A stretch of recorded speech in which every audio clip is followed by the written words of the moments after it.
Canada ਦੇ pension system ਨੂੰ ਅਸੀਂ ਦੋ ਹਿੱਸਿਆਂ ਵਿੱਚ ਵੰਡ ਸਕਦੇ ਹਾਂ। ਪਹਿਲਾ ਹਿੱਸਾ ਹੈ ਕੈਨੇਡਾ ਪੈਨਸ਼ਨ ਪਲਾਨ ਜਾਂ CPP ਤੇ ਦੂਸਰਾ ਹਿੱਸਾ 올ਡ ਏਜ ਸਿਕਿਉਰਿਟੀ ਜਾਂ OAS। ਨਾਓ CPP ਬਾਰੇ ਮੈਂ ਕੁਝ ਵੀਡੀਓਜ਼ ਆਲਰੇਡੀ ਅਪਲੋਡ ਕੀਤੀਆਂ ਸੀ। So today let's discuss a little about OAS ਜਾਂ old age security. So OAS ਜਿਹੜਾ ਹੈਗਾ ਜੀ 1952 ਤੋਂ ਚੱਲਦਾ ਆ ਰਿਹਾ, ਸੋ ਕਰੀਬਨ 70 ਸਾਲ ਪੁਰਾਣਾ ਹੈ। As per Statistics Canada, about 33% of Canadian citizens, their sole retirement income is OAS. So you can well imagine OAS ਸਾਡੇ Canadian pension system ਦਾ ਕਿੰਨਾ important ਹਿੱਸਾ ਹੈ। Now ਜਿਹੜਾ OAS ਇੱਕ ਵੀਡੀਓ ਵਿੱਚ ਸਮਝਾਣਾ ਅਨਫੋਰਚੂਨੇਟਲੀ ਬਹੁਤ ਕੰਪਲਿਕੇਟਡ ਹੈ, ਬਿਕੋਜ਼ 70 ਸਾਲ ਹੋਣ ਕਰਕੇ ਬਹੁਤ ਸਾਰੇ ਚੇਂਜਸ ਇਹਦੇ ਵਿੱਚ ਆਏ ਨੇ, ਬਹੁਤ ਸਾਰੇ ਨੰਬਰਸ, ਬਹੁਤ ਸਾਰੀ ਲਿਮਿਟਸ ਹੈ। ਸੋ ਇਹ ਜਿਹੜਾ ਵੀਡੀਓ ਮੈਂ ਬਣਾ ਰਿਹਾ ਇਹ ਸਿਰਫ ਤੇ ਸਿਰਫ ਤੁਹਾਨੂੰ ਇੱਕ ਬੇਸਿਕ OAS ਦੀ ਜਾਣਕਾਰੀ ਦੇਗਾ, and by no means this information is complete information. ਜੇ ਤੁਹਾਨੂੰ ਪਤਾ ਕਰਨਾ ਹੈ ਕਿ ਤੁਹਾਨੂੰ OAS ਕਦੋਂ ਮਿਲੇਗਾ ਜਾਂ ਕਿੰਨਾ ਮਿਲੇਗਾ, the best people to answer that question will be Service Canada। Service Canada ਨੂੰ ਕਾਲ ਕਰੋ, ਸਿਰਫ ਤੇ ਸਿਰਫ ਉਹੀ ਦੱਸ ਸਕਦੇ ਨੇ ਕਿ ਤੁਹਾਨੂੰ ਐਗਜ਼ੈਕਟਲੀ OAS ਕਿੰਨਾ ਮਿਲੇਗਾ। So let's get into little bit of basic general details. So OAS ਲਈ eligible ਹੋਣ ਵਾਸਤੇ ਤੁਹਾਡੀ minimum age 65 ਹੋਣੀ ਚਾਹੀਦੀ ਹੈ। 65 ਤੋਂ ਪਹਿਲਾਂ ਇਹ ਸਟਾਰਟ ਨਹੀਂ ਹੁੰਦਾ। ਐਂਡ ਸੈਕੰਡ ਥਿੰਗ, ਜਦੋਂ ਤੁਸੀਂ ਅਪਲਾਈ ਕਰਦੇ ਹੋ OAS ਵਾਸਤੇ, ਉਸ ਤੋਂ ਪਹਿਲਾਂ ਤੁਹਾਨੂੰ ਘੱਟੋ ਘੱਟ ਮਿਨੀਮਮ 10 years ਇੱਥੇ ਕੈਨੇਡਾ ਵਿੱਚ ਰਹਿਣਾ ਪਏਗਾ। ਸੋ ਜੇ ਕੋਈ 10 ਸਾਲ ਤੋਂ ਘੱਟ ਇੱਥੇ ਕੈਨੇਡਾ ਵਿੱਚ ਹੈ, ਉਹ ਵੀ OAS ਲਈ ਅਪਲਾਈ ਕਰਨ ਲਈ ਐਲੀਜੀਬਲ ਨਹੀਂ ਹੈ। ਸੋ 65 years and minimum 10 years is the basic minimum requirement to apply for OAS।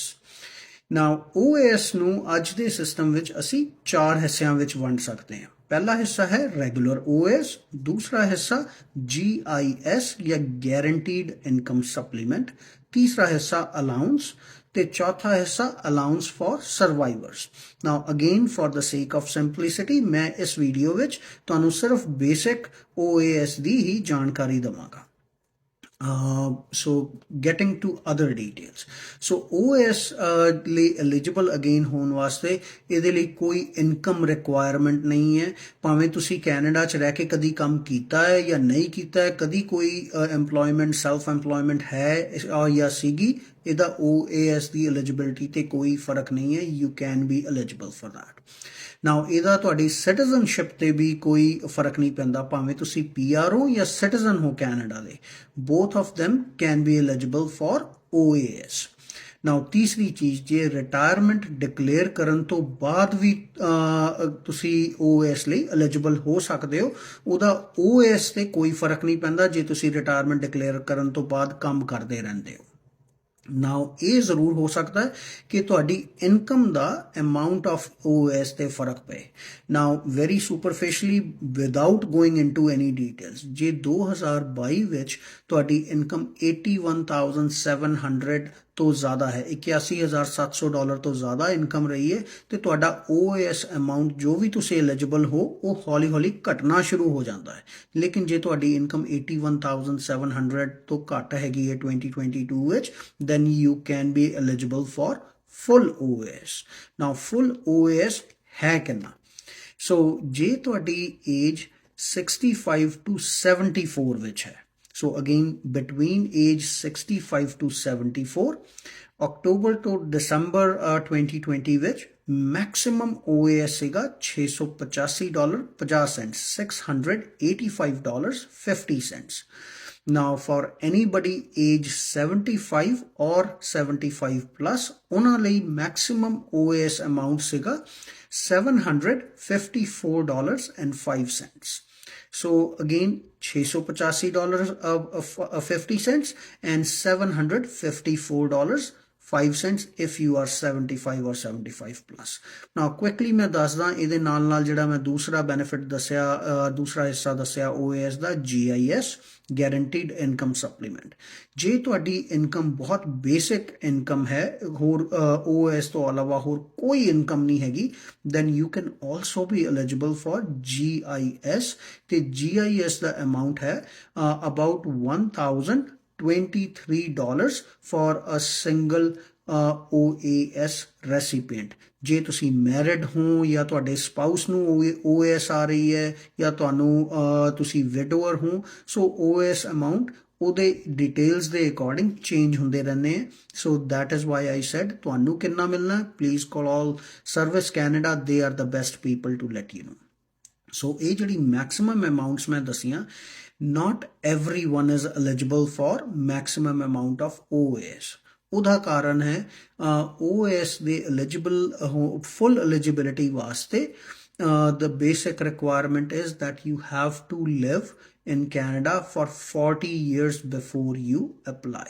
ਜੇ ਤੁਸੀਂ 40 ਸਾਲ ਤੋਂ ਘੱਟ ਰਹਿੰਦੇ ਹੋ ਕੈਨੇਡਾ ਵਿੱਚ ਅਪਲਾਈ ਕਰਨ ਤੋਂ ਪਹਿਲਾਂ ਤੇ ਤੁਹਾਡਾ OAS ਅਮਾਉਂਟ ਓਨਾ ਹੀ ਘਟ ਜਾਏਗਾ। ਸੋ ਗਿਵਿੰਗ ਯੂ ਐਗਜ਼ਾਮਪਲ ਜੇ ਤੁਸੀਂ ਇੱਥੇ ਕੈਨੇਡਾ ਵਿੱਚ 20 ਸਾਲ ਤੋਂ ਸੋ ਤੁਹਾਡਾ ਜੋ ਵੀ OAS ਮੈਕਸਿਮਮ ਅਮਾਉਂਟ ਹੈਗਾ ਸਪੋਜ਼ $685.50 ਉਹਦਾ ਹਾਫ ਹੀ ਮਿਲੇਗਾ। ਜੇ ਤੁਸੀਂ ਕੈਨੇਡਾ ਵਿੱਚ ਸਿਰਫ 10 ਸਾਲ ਤੋਂ ਤੇ ਸਿਰਫ ਉਹਦਾ ਕੁਆਟਰ ਹੀ ਮਿਲੇਗਾ $685.50 ਦਾ not the full OAS।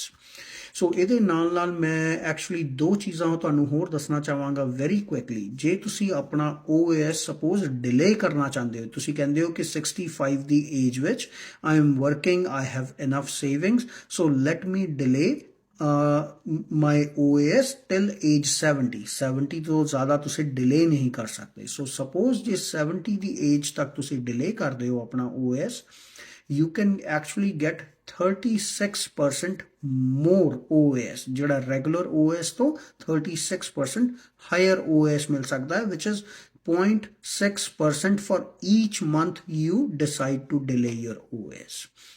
And the final thing I like to advise is ਜਿਹੜਾ OAS ਦੀ ਅਮਾਉਂਟ ਹੈ ਹਰ 3 ਮਹੀਨੇ ਬਾਅਦ ਉਹ ਰਿਵਿਊ ਹੁੰਦੀ ਹੈ। ਸੋ ਇਹ ਜਿਹੜੀ ਰਿਵਿਊ ਹੁੰਦੀ ਹੈ ਜਨਵਰੀ April, July ਤੇ October। ਇਹ ਰਿਵਿਊ ਕਿਸ ਤਰ੍ਹਾਂ ਹੁੰਦੀ ਹੈ ਇਨਫਲੇਸ਼ਨ ਦੇ ਅਕੋਰਡਿੰਗ। ਹਰ ਸਾਲ 4 ਵਾਰ ਜਨਵਰੀ ਜੁਲਾਈ April ਤੇ October ਵਿੱਚ ਸਰਵਿਸ ਕੈਨੇਡਾ ਤੁਹਾਡਾ ਰਿਵਿਊ ਕਰਦੀ ਹੈ। ਜਿਵੇਂ ਜਿਵੇਂ ਇਨਫਲੇਸ਼ਨ ਵੱਧਦੀ ਹੈ ਤੁਹਾਡਾ OAS ਦਾ ਅਮਾਉਂਟ ਆਟੋਮੈਟਿਕਲੀ ਕੁਝ ਡਾਲਰਸ ਵੱਧ ਜਾਂਦਾ ਹੈ $5-7-10 ਡਿਪੈਂਡਿੰਗ ਔਨ ਤੁਸੀਂ ਕਿਸ ਲਈ ਐਲੀਜੀਬਲ ਹੋ। So these are the basic details of OAS, and again let me repeat, this is by no means a complete information. So for your own personal OAS eligibility and amount please call Service Canada। So again ਜੇ ਕਿਸੇ ਨੂੰ ਕੋਈ basic information ਜਾਂ general information ਦੀ ਲੋੜ ਹੈ you can always give me a call at 416-270-1234 416-270-1234 Sagan Goyal। Thanks and have a great day।